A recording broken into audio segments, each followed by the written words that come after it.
the guy that coached Mitch McGary, the guy that helped mold him and went on one of the more memorable runs in Michigan history. I told you before, I didn't know if I'd ever have that same tournament feeling I had in the early 90s, and I had it.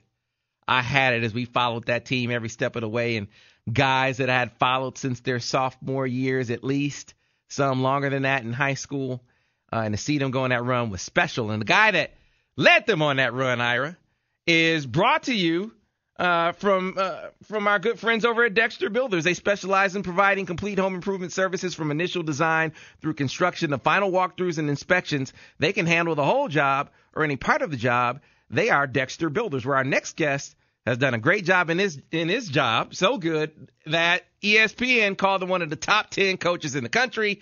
John Beilein. Coach B, good morning. Good morning.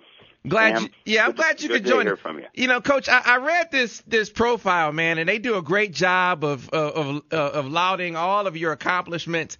It's one thing that they missed, and it's a critique. Allow me to critique you for a second. Coach, they did nothing, no amount of research on your softball skills. What they didn't see is that you need some work, Coach. You need some work to get up to speed, to get on par with this team we have over here with the Michigan Insider. It wasn't mentioned, was it? It was not mentioned. So, obviously they didn't see the shot. They didn't see that shot that landed on Stadium in the game. I was surprised you guys didn't hear it, how hard it was hit. I did not. Here's what I got to know, though, to start it off. Now, you understand that we have already gotten started on next year. The Hoax have already gotten started on next year. When I saw your wife, Kathleen Beilein, made it clear that she understood what it takes to really compete in this thing now. So I want to know, have you guys already gotten started? She was disappointed that we didn't get the head-to-head matchup. She was disappointed. We think you were avoiding it. We think that you could see that the football team and the Hoke group was not as strong as us, and we think it was just a setup. So it's all right. You know how in the heavyweight fight they fight the undercard. They go take with somebody they can beat to build up the drama for the following year. So Mrs. B's ready. All right. Well, we will see. Plenty of time to build up for that, but certainly well deserved the recognition from ESPN. Coach, I wonder, when you started, it's Erie Community College, Coach. Did you see the day where you could look up and see 5 potential first round draft picks in one of your starting lineups? No, I did not see that. It's happened so rarely, and I don't think we knew we had a lot of talent. But as they continued to develop, then we realized we had something special. But I think initially you never see it until it's completed. So we're very hopeful for tomorrow. I'll be there. Very hopeful that we do get 5. We do get 3 that are drafted in that first round. Jordan Morgan has a chance of going in the second round as well. But if let's say they don't, 1 or 2 of them don't make that first round, doesn't mean they're not going to have a great career. If they're just off that cusp and at 31, 32, 33, something like that, those are still very good places to be drafted. Coach, you're talking about guys that you brought in that you found maybe they were not quite on the radar of everybody at the time, but obviously you guys brought in great talent, helped develop great talent. I read a quote the other day from Jay Billis, who does a lot of college basketball stuff, obviously. And I'm curious your thoughts on this quote because I don't agree with it. I'm sure that based on what you've done, you probably not as well. He said that he believes that NBA guys are recruited, not developed. What do you say about that? NBA, where are you talking about? In the NBA or in college? Well, that when guys go to college, that they're already NBA guys, that they don't become NBA guys once they get to college. That's what the implication is. Pros at the prom, is that what you're talking? Pros at the high school prom? Yeah. Yeah, I would not agree with that. I'm surprised, Jay. That probably was taken out of context or something because there's so many guys that have become very good NBA players, but they have to be developed in college. Right. So Jay's really a bright speaker. He's very, very knowledgeable about the game, and I'm sure that that was taken out of context because there are so many guys that do develop that people are virtually unheard of that become great players. Yeah, we are talking to John Beilein this morning here on the Michigan Insider on Sports Talk 1050 WTKA, online at WTKA.com. Coach, we've seen that development. Certainly during your time here at Michigan, guys get better from year to year. The tremendous improvement from year one to year two. We can see that with the guys that we're talking about in the draft here tonight, guys in the past, and even Coach, you can see the makings of it. With the guys that are still here. We got an opportunity to come out to your camp a few weeks ago, and that was one of the great things that you did when you came. You put together a summer camp that has gotten better every single year. And we got a chance to watch, for instance, Derrick Walton go through drills and demonstrations for some of the campers. And I was talking to a former coach friend of mine, and we saw Derrick really shooting the lights out in drills. And he said, man, look at Derrick. He's shooting on the way up now, as opposed to at the top of his jump. That it was a subtle thing, but it really seemed to be on point. And I'm curious, is that one of the things that you guys have been coaching him on? Is that one of the things that you see? Well, his range coming in, where he was a very good shooter, he would step on the line continually, and it was and he jumped forward a great deal. So since he's been here, we've slowly been trying to just get him to use his legs more, and of course you use your legs more if you shoot it on the way up. So as a result, his what really has been very impressive is ability to make in the limited workouts we've done. I think he's only done 4 hours of workouts this summer, but his range is really increased, and that's huge. That's a big difference maker to have the range beyond the NBA line. Yeah, and so, Coach, can you kind of lay out for us what's the allowed sort of interaction here during the off season, so we can kind of get an idea of how much work you can do with them? Well, we're excited right now because all our freshmen will start classes tomorrow. There's 6 of them, plus Mark Donnell being the 7th is a red shirt. And then we'll have practice Friday for about an hour, Saturday for an hour, Sunday for about an hour, and Monday for about an hour. I want to make sure I see them as much as I can before we go out on the road recruiting after the July 4th holiday. So we'll dive right in there, and then from then on it will be 2 hours a week with 6. The most important time, it'll be 8 hours a week, 2 hours with us. The 6 hours, the most important part, will be with Jonathan Anderson, because that's where you see him with Derrick Walton is his athleticism is starting to really show itself now after his body is functionally moving better. Zach Urban, the same thing. So they'll go through this all the way until about the beginning of August. Then the beginning of August, we are allowed to practice 10 days. So in addition to those 2 hours, we'll have selected 10 days of practice before the trip. So it's a great summer for us to develop.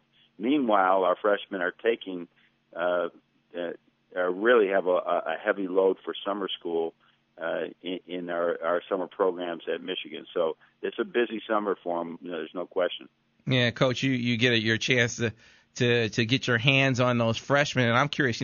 We also at the camp had an opportunity to bump into a couple of your players here and there, and they were already saying, "Hey, man, this young guy Ricky Doyle, in a few runs we've had, he's been impressive. He's big. He can move. First of all, how big is Ricky? There's a little bit of a dispute about that. And what have you kind of heard? They said the guy's been having a little success as they have their runs against another young guy that we heard a lot about last year, Mark Donnell.